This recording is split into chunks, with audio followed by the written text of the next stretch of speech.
Galal Yafai versus Francisco Rodriguez Jr. Full card predictions are now here for this video. Let's get right into it then.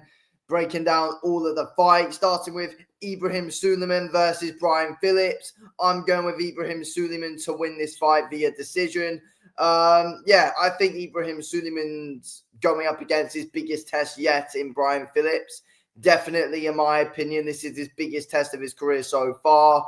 How will he be able to deal with the pressure of Brian Phillips? But overall, I think Brian Phillips is pretty slow the way he throws his shots, but he doesn't he doesn't stop coming forward. He's good at backing you up against the ropes and teeing off. But I think I think Ibrahim Suleiman's going to be too elusive for him. He's going to be too flashy for Brian Phillips, in my opinion.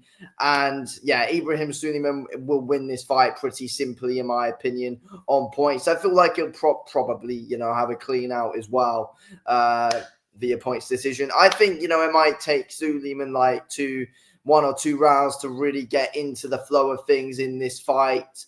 As I think it could take him a bit of time to deal with the pressure, but I feel like early on he'll still be good behind the jab, trying to keep that flowing. And then as it goes, we'll see more and more of the backhand from Ibrahim Suleiman throughout the fight. The backhand will become better and more powerful.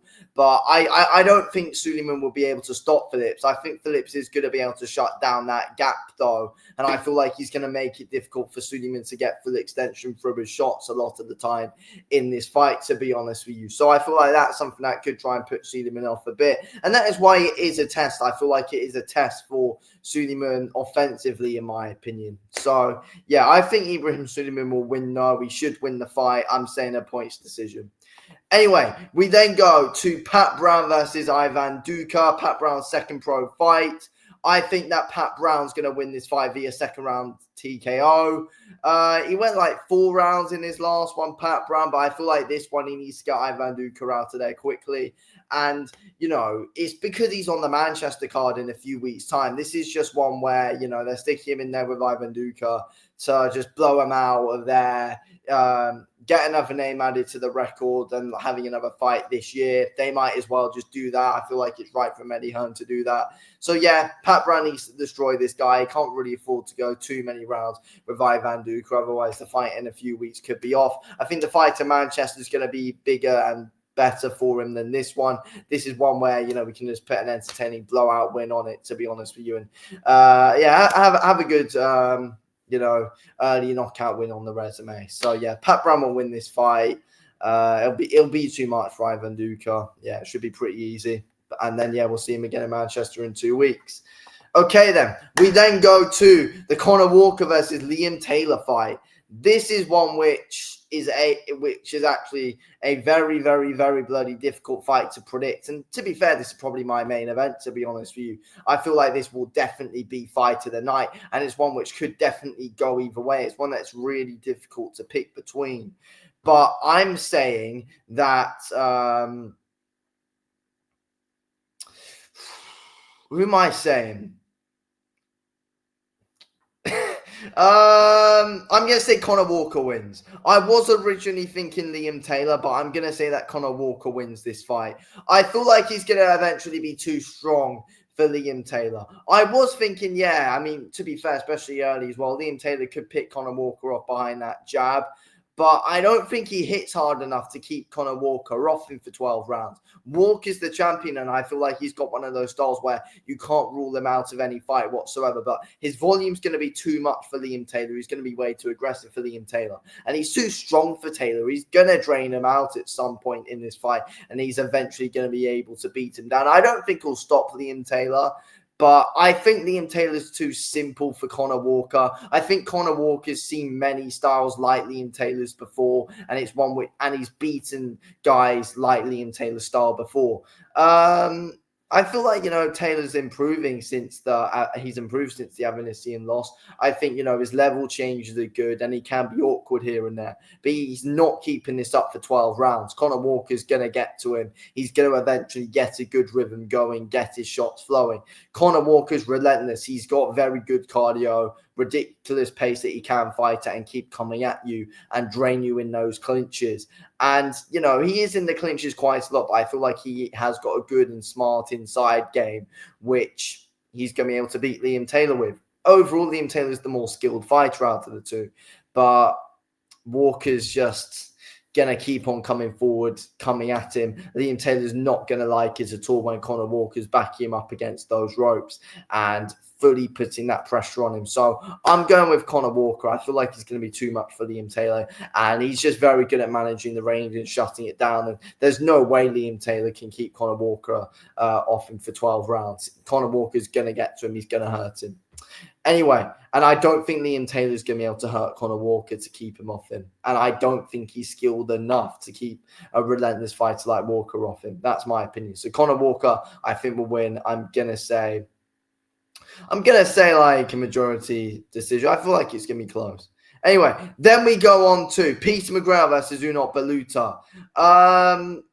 If Baluta had a full camp, I actually possibly would pick him, but he's taken this fight on like 2 weeks notice, so I think Peter McGrath is going to be able to be convincing here against Unot Baluta. I do like Baluta, and again, he's got one of those styles where he can cause anyone problems really, and he does pressure well, he is aggressive, he lets his shots fly, he's good up close, he's good at picking shots well from range, Unot Baluta, but I feel like McGrath's going to work angles well here. I feel like he's going to be a bit too much for Baluta overall. Baluta's a very awkward bloody opponent to be in there with. This, even though this is only a short notice Baluta, it's not going to be easy for Peter McGrath whatsoever.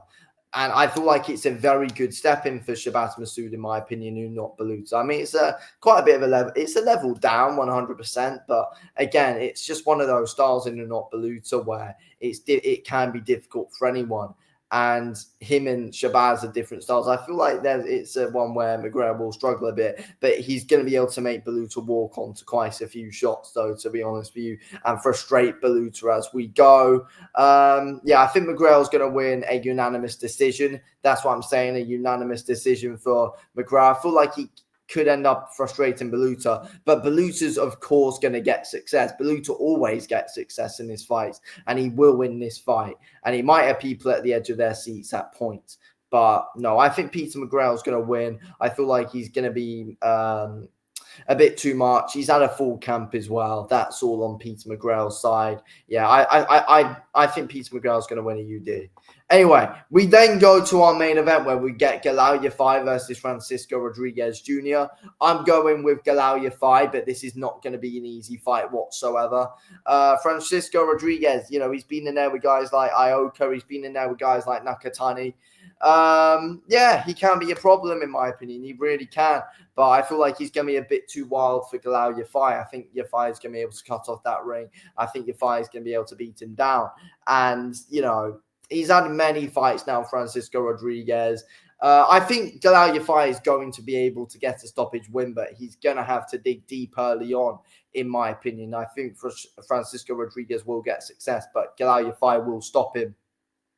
People might say that's the bold prediction, but that's what I'm going with. I'm going with a Galal Yafai stoppage. I think Rodriguez does, you know, I feel like Francisco Rodriguez does hit hard, but I don't think he's knocked out anyone amazingly of note. That's the thing. I mean, yes, he's competed at the highest level, but, you know, I think Galal Yafai, he's in his prime right now. Francisco Rodriguez Jr. is not, and I feel like his power can be arguably overrated, but Yafai's shown that he's a really heavy hitter throughout, and all the time he is. Francisco Rodriguez can pick his shots well at range, and he can be in a war, but Galal Yafai hits harder than Rodriguez, and you know Rodriguez is very tough and durable, but I think Yafai right now is the guy to be able to is a guy that has got big power in his hands, and is a guy that is going to be able to stop Francisco Rodriguez Jr.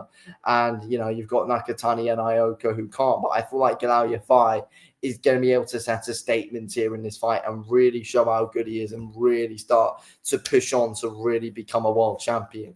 So I'm going with Galal Yafai to win this fight.